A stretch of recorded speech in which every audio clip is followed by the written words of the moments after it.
Wolf, and I serve as the Executive Director of the World Food Travel Association. It is just after 2 p.m. London time on Friday, October 16, and I'd like to welcome you back to the second day of the FoodTreX Food Travel Research Summit. And I would like to introduce our presenter first, who is Yasmine Fofana with the Faculty of Arts and Social Sciences, University of Surrey, UK. And Yasmine has been having some issues not being able to share her screen, so she is going to orally present her presentation, and then we will send a link to her PowerPoint to you later when we send the link to all the recordings. Roberta, would you like to set the tone for today? Yes, thank you, Eric, and good afternoon to all the speakers and participants. I'm Roberta Garibaldi from University of Bergamo. I coordinate the scientific committee with Matthew Stone. He is here with us, and I say hi to him. And I'm honored to moderate the second day of the FoodTreX Research Summit with new and valuable researchers on food and beverage tourism.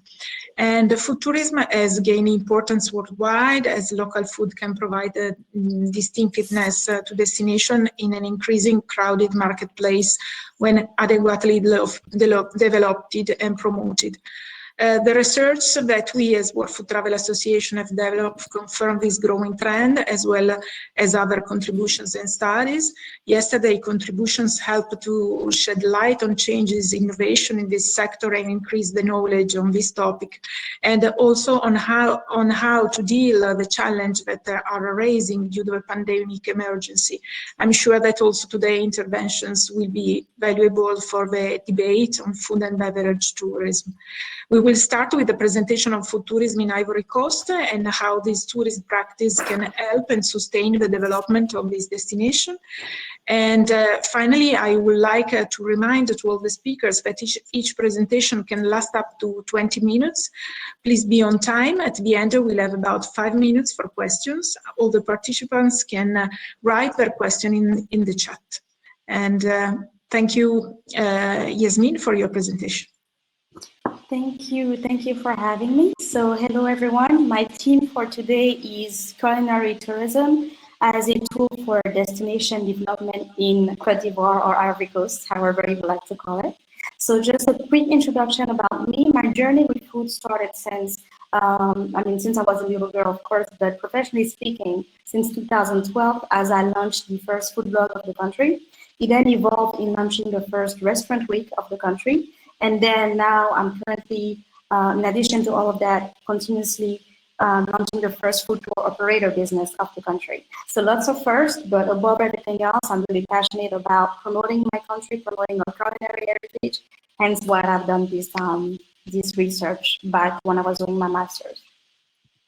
So I'd like to virtually welcome you to Côte d'Ivoire. You can see my screen, but I have a really nice picture, I promise you. And just quick facts about the country before delving in the research. We are the world leading producer of cocoa.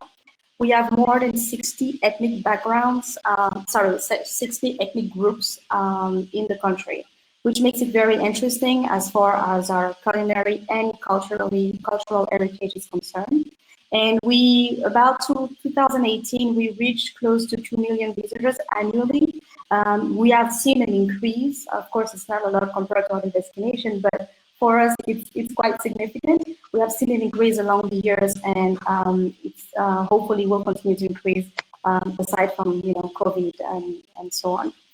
So why this research? I have noticed a lack of studies on destination development, food tourism, and food experiences associated with tourist motivation to travel to West Africa as a region. And there were no specific research on the country in particular. So I chose Côte d'Ivoire as a case study. And my research objectives for this research were to determine the relationship between food tourism and destination development in the country, to also explore the relationship between food tourism potential and tourist intention to revisit once they have first explore and experience the destination. And also, as a third objective, to provide recommendation to the DMO in Côte d'Ivoire on how to best integrate food tourism in their development and marketing plans. So the methodology that I used for this research was a qualitative research. I did some unstructured interview. I had 3 different sets of interview. The first one was with both regional and international tourists. By regional, I meant coming from the West Africa region, so countries as Nigeria, Senegal. I also had people coming from the north of Africa, Morocco. As far as international tourists are concerned, I had people from the UK and the US. I also interviewed key actors working in the actual tourism bureau. So as far as DMO are concerned, we have a Ministry of Tourism, and below that we have what the local tourism bureau working underneath. So I interviewed people from both offices and actually had the chance to interview the Ministry of Tourism itself. And as a third set, I also interviewed hotel, resort, and restaurant owners which are located by the beach, and who actually welcome a lot of our regional and international tourists. So I'll go over the sets of the findings from each set of interview. For the first one, the tourists, what was interesting was that the profile of tourists that I interviewed had a really high, at a high frequency, travel frequency. They were at least traveling more than 5 times a year, which makes it interesting. Was not really something that I anticipated when I selected them. But it showed that people coming here had experience traveling within West Africa continent and also on the continent, generally speaking. They were eager to try the local food. They were eager to try the local cuisine, and they were actually they had expectations coming here, and they said that they generally conveyed interest in not only learning about the local food but also about the local culture, as opposed to they were going hands in hands.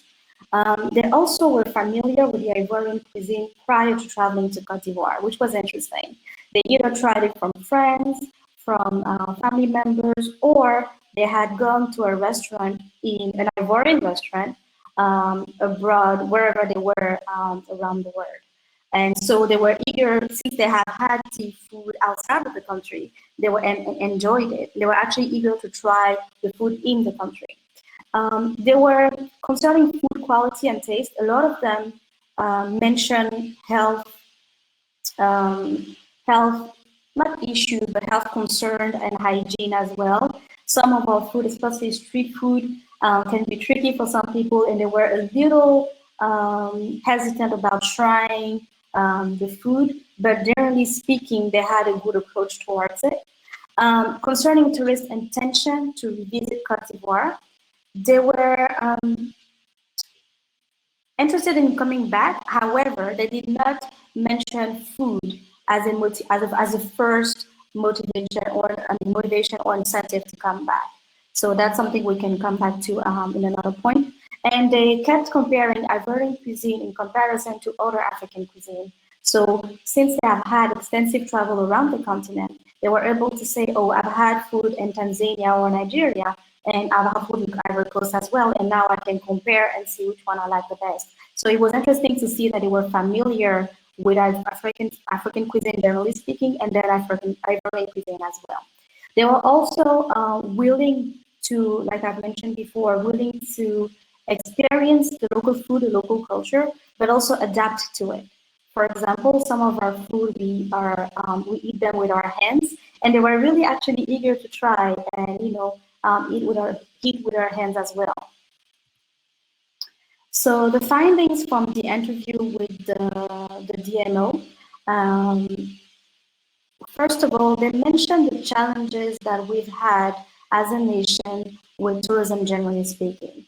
We've had, unfortunately, from 2000, let's say 2009, 2010, 2001 until 2010, political tension and political instability, which meant that tourism wasn't as, the tourism industry wasn't growing as it was supposed to be, because of course, when there's political tension, not a lot of people are eager to come to a destination because of all the uncertainty around it.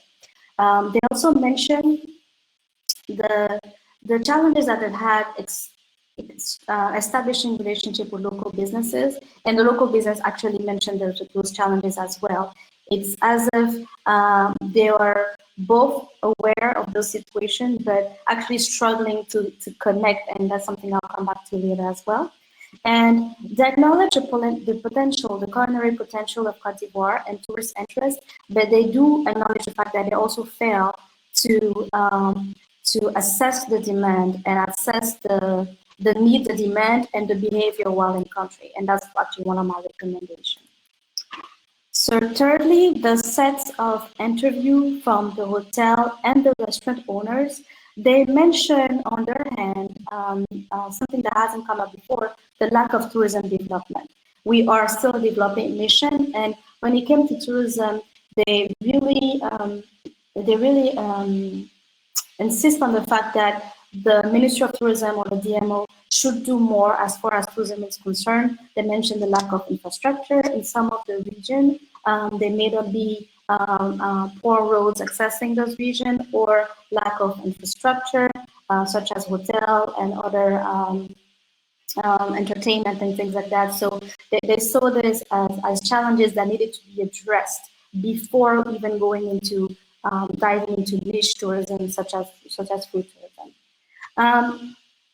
Interestingly enough, a lot of them mentioned, I want to say 90% did not know what food tourism was, and I was shocked.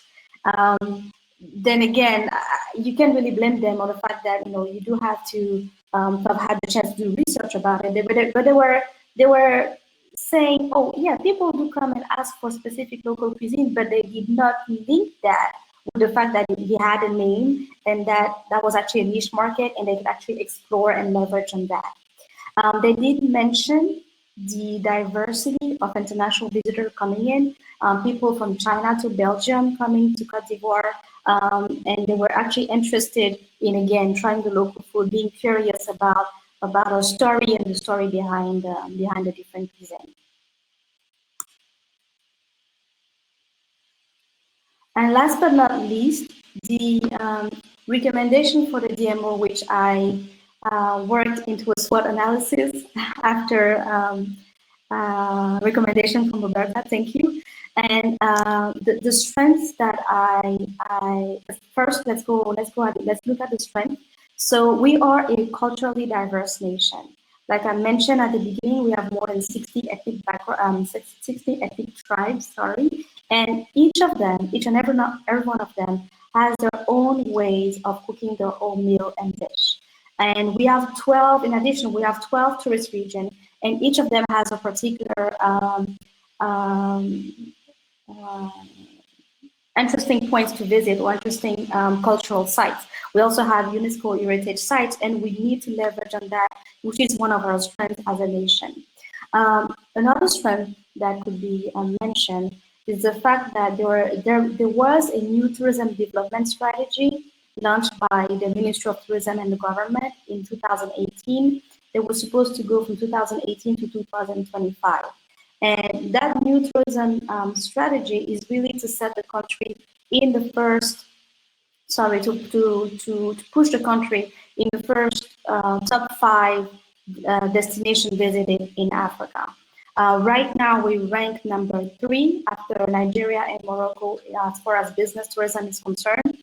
But the sad part of that is that it's great that the government is really trying to push tourism and seeing that as one of a major industry for the nation and foreign development. However, and that's one of our weaknesses, they fail to consider food tourism as a niche market.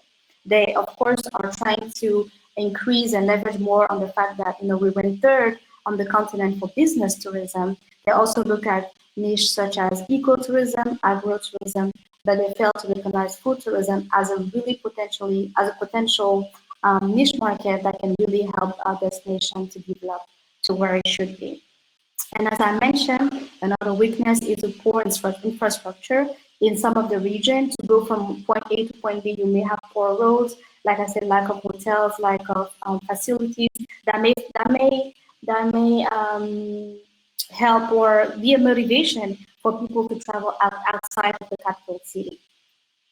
As far as opportunities are concerned, we need to leverage more of destination storytelling. The fact that we are the world leading producer of cocoa, so a lot of chocolate that if you are chocolate lovers in the call, you may have had cocoa from Cote d'Ivoire without even knowing about it. So we need to tell the world that we are doing that, and we need to tell it well. We also need to leverage on our people, and what I mean by that is a lot of there have been an increase of content creators, whether they were food, whether they were travelers, a lot of repacks now, people that have traveled, people from the diaspora that have come back home and have really had that exposure of traveling and telling the story the right way. It's more important to leverage on the people than on Google, and that's an opportunity for DMO to really look into that as far as tourism is concerned. The threats, political tension, we have an election coming up in 10 days or so, 9 actually. And since we have had issues in the past, a lot of people are scared and hesitant of traveling again to the country just because we may not know what's going to happen. And of course, COVID-19, which is affecting the whole world, and of course affecting tourism, as we all know. Another part of my recommendation for the local DMO, but that can also be applied to all other DMOs in developing countries, is the fact that they really need to look at strengthening their relationship with the local tourism business, whether they're hotel, resorts, restaurants. Those are the places that actually welcome the tourists. And if there are no relationship in between the DMO and them, it may be an issue. So what they can do is, in the short term, look at the major cities, the places welcoming and accommodating most of the tourists. In our case, it's Abidjan, one of our capital city. And in the short term, they can look at those places, and then in the long term, they can look at expanding to other regions. They can also properly assess the current demand. Like I've said, people come in, but we do not know their needs, we do not know their travel motivation, we do not know the length of stay and the behavior while in the country. Have they had local cuisine? If I haven't done my research, I wouldn't have known. Have they enjoyed it? Have they recommended to other people? Are they willing to try it again? Things like that, and of course, research that needs to be continued. I've had about 14 people interviewed, and that's of course limited because I had a limited amount of time. But those kind of research needs to be developed and at a much larger scale in order to really assess what tourists need and want when they come to Cote d'Ivoire. And also, we have 12 tourist regions, and that can be also applied, like I've said, to other destinations. They really need to classify, they really need to look into classifying those tourist regions according to the different characteristics of their cuisine, and why not launch food routes in order to really target international tourists, have food routes going in the different regions, but also look into domestic tourism. I was seeing with COVID, domestic tourism is definitely something that can be looked into as far as accommodating local people and really give them the incentive and motivation to explore and discover their own country. And I've lost my earphones. That's it for me.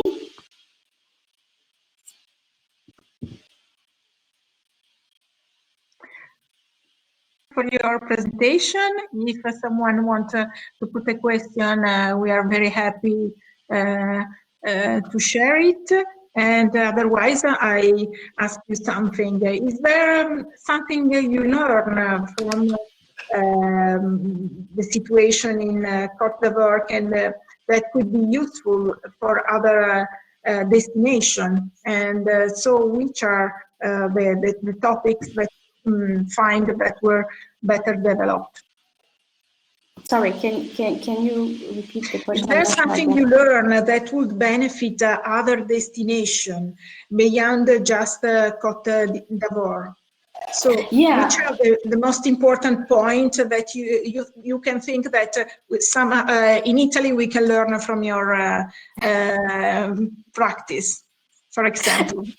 well, I'm not sure Italy can use it, but other West African regions such as Togo, Benin, smaller countries can benefit. It's really the fact that the fact that people are unaware of other niche of tourism. They know the big ones. They know, okay, tourism, international people come in. They know business tourism because that's easy to know that people are coming from conferences and things like that. But if you really try to go into niche tourism, some, again, ecotourism, food tourism, sports tourism, religious tourism, that's where there's a lack of education, and there really need to be more training, catered to people working in those industries. So that's really something that I had anticipated just because of, just being in the country itself. But while doing the research and diving into it, I really realized that it was something that really needs to be looked into. Otherwise, you can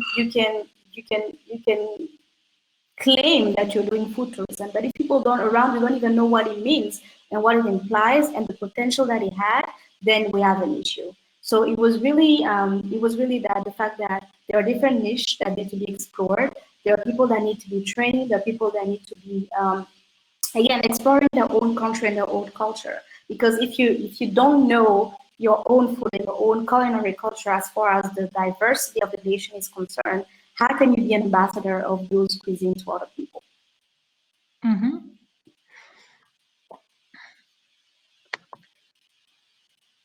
So I can read the question of Ronaldo.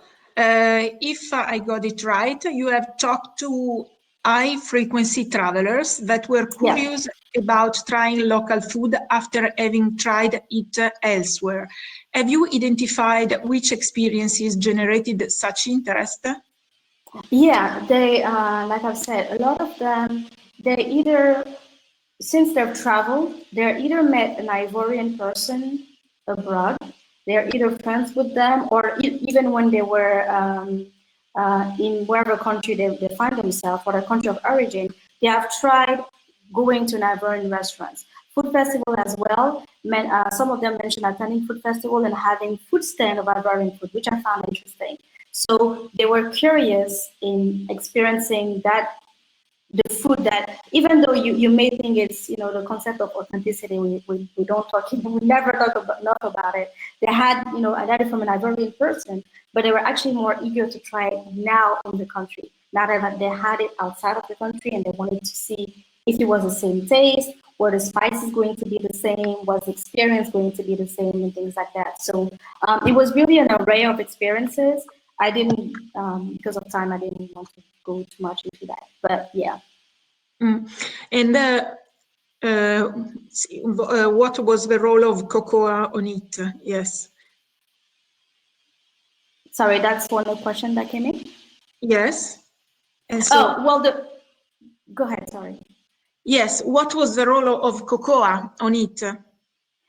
There was no, in the research, cocoa didn't pop up at all. And that's what I said in my recommendation to the DMO, that that's something that we need to leverage on in our destination storytelling, because people do not know that we are the leading producer, or if they are having chocolate somewhere, or even in the country, they may not know that the cocoa pods are from some of the region of Côte d'Ivoire. So that didn't show up in the response that I've had, and that's something that I think we should definitely leverage on and tell the right story to the right people.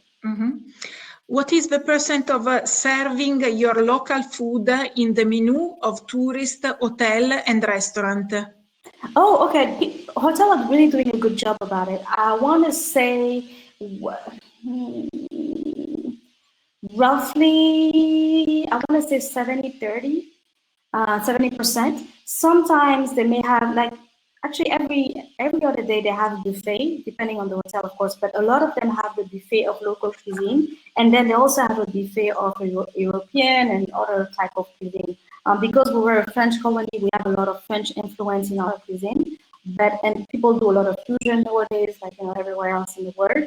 But definitely local cuisine is served in hotels. However, and that's also one point that I've noticed, they fail to tell the story behind the food. Maybe a little tag, like in every hotel, stating the name of the food, but if nobody tells you where it's from, how it was cooked, what region is from, how would you know and how would you experience it? So there may be, like I've said in my recommendation, we need to really leverage on the people and have even the waiters or somebody there try to motivate them to try the food and tell them what it is or where it's from. Some of our food may not be as visually appealing just because of the leaf that were used, the staple meals and things like that. So if you don't know because you've never seen it before, you may not be curious enough to try it.